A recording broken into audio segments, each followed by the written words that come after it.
Hi guys, it's Rel Kine and you're watching Movie of the Week. So basically what this is, it's like a movie book club where every week there's a new movie and I'll talk about it here and you guys can put your comments down below and everything, and it's kind of like a conversation where I'll try to respond to comments if you guys comment. I'm gonna post this, today's on January 1st, but I will post this on January 1st. So this is actually the first one. And I actually did an intro video explaining like what this all was going to be, and in that I explained the first movie of the week. So if you're watching this and haven't watched the movie yet, it's Clue 1985. Go watch it now because there will be spoilers. So watch it so then you can watch this and we can talk about it and you guys can comment about it. And then of course at the end I will say the movie for the next week, so that way you'll have time to watch it and get your mind ready like I am. So yeah, so the first movie of the week was Clue from 1985, and I think this is just my favorite movie. It's kind of hard because like when I saw it for the first time I loved it.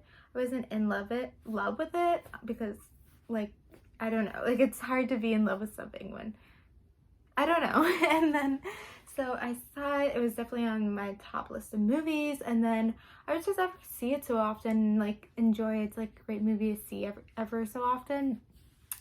So I just think at a certain point when people start asking me my favorite movie, I just said this movie because it's a movie that I can watch like 2-3 times a year and enjoy it every time and never get bored of it and love showing it to people. So yeah, if this is your first time having watched Clue, hopefully you also feel that way where you can watch it multiple times.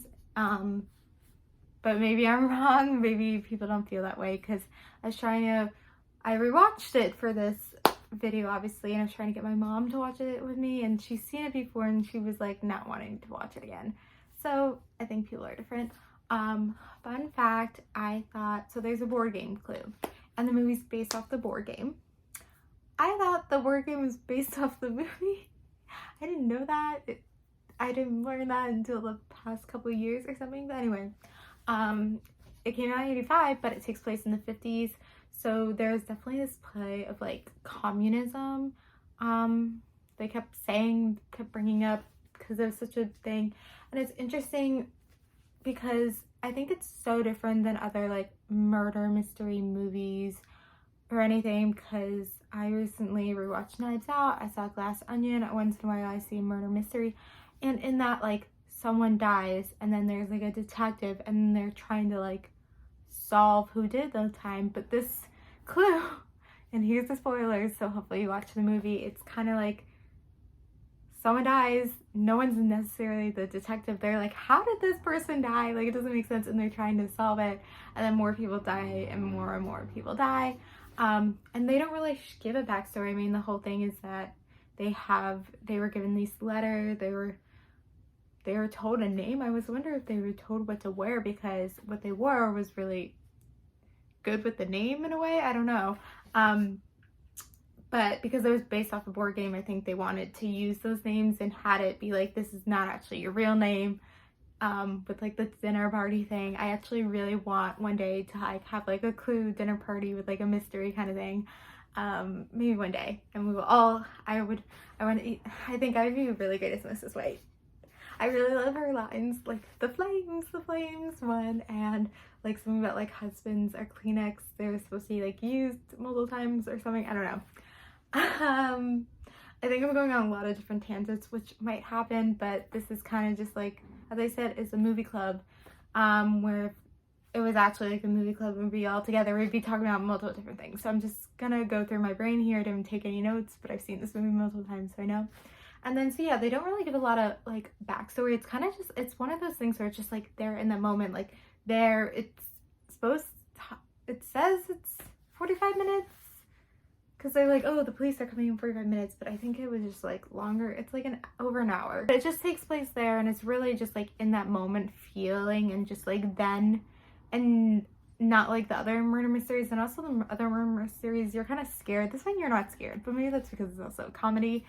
But yeah, it's interesting that they did have it where it was like they're all from DC and they're all kind of related to the government. They're all being blackmailed I think it's kind of like, in a way, the Mamma Mia movies, which people love, where they had the songs and they wanted to make a movie with ABBA songs, and this way they had the Clue game and they want to make a movie from it. So I guess in the way they took it, where they were being blackmailed, and that's why there's a chance someone want to be killed.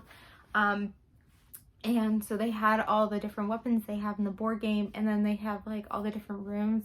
And then also, if you know the board game, there's a way where you're in a room and then you can go to all the way on the other side, and it's kind of like the connecting secret passages they have in the movie. So I think it's just, as like a filmmaker standpoint, and how like nowadays all these movies, they're all based off a book, or they're based off a story, or they're based off a movie already made. Like, they're all based off things, and in the 80s, like, I feel like they're still new and unique. And I feel like there's also not that many, well, when I think about it, like Wreck-It Ralph or something, like based off a game, but there's still not that many that are like based off a game. Like, it is usually, like, I would say number one, like based off a book. So it's interesting how they took a board game and then made a movie out of it, and I think that's something very unique and interesting that we shouldn't just skim over and skim past. But yeah, so I think what's really great about the movie is it's comedic, and you never get tired of the comedy, and a lot of the comedy is not necessarily what they say, but by the actions. And it's kind of one of those movies where you really can't be on your phone, because then you'll miss the comedy, and then you'll be like, well, what is this movie? Like, you're missing it. I always love when they kind of like break apart and then like go search to different levels. Like, I always think that's really I always love that aspect. And it's funny because over time, when more and more people die, they're like more used to it. It's just like a movie. It's like an enjoyable murder mystery where you're like, oh, that person's dead. I don't know how to explain it. It's just, I think that's what it is. It's not necessarily anything with like the way the camera moves, like the cinematography, or necessarily the acting, which I do think all the actors in this movie are amazing, and I do think the writing is amazing. But it's not like, oh, this is an Oscar-worthy film, and I don't like, even though it's not an Oscar-worthy necessarily film, it's a great film that you can watch multiple times, and I think that's really important. Even if it's not the greatest film ever, if you can like watch it a couple times a year and like love watching it, that's also very important, and that's how I feel. But yeah, the acting is good and the writing's good, and I love like the house. Like, I just like in different rooms, like that's kind of my style at home, so I also like that aspect. I think it's also cool at the end they show multiple ways or multiple answers of how all the murders happened. It's very unique. I think I saw or heard somewhere that in the movie theaters, when they were showing this movie, they would only show like one way, and so there was 3 different ways. I mean, the last one, they're like, this is actually what happened. But I think if that actually is true, it's kind of cool that like, oh, a friend could have saw it this way and been like, oh, this is the real murderer, and then another friend saw the other way, and then they like fight about it. I don't know, but I like how there is multiple answers, and it is interesting because when they start talking about like, oh, who was missing in this room, like it makes you like want to go back and rewatch that scene, because now I know when I watch it, like, oh, when they go check on the cook, who was missing, and like I noticed that. And it's interesting because there are so many of them, like you don't notice it, but you also notice at the same time. You're like, oh, something's missing, but it doesn't hit you at first what's missing, if that makes sense. Yeah, I don't think there's anything necessarily more I want to say about the movie. I just think it's a really enjoyable movie because it's lighthearted, and I like movies where it does take, even though there's multiple rooms, like it does take place in one location and it's just there and then. And it just keeps you in the moment, and I really enjoy this film and hope you guys enjoy it too. So remember to comment below all your opinions. You can say if you agree or disagree with me. If you want to trash the film, go for it, because I know not everyone loves it and everything. But I'm going to talk about the movie for next week, which is Pleasantville, 1998, I think. This film I've only seen once before, so definitely when it's your second time seeing a film, you learn new things. So definitely watch Pleasantville for next week, guys. Watch Pleasantville for next week and then comment your thoughts about Clue for this week. And yeah, thank you guys for watching. Watch Pleasantville and I'm Real Kind. Bye.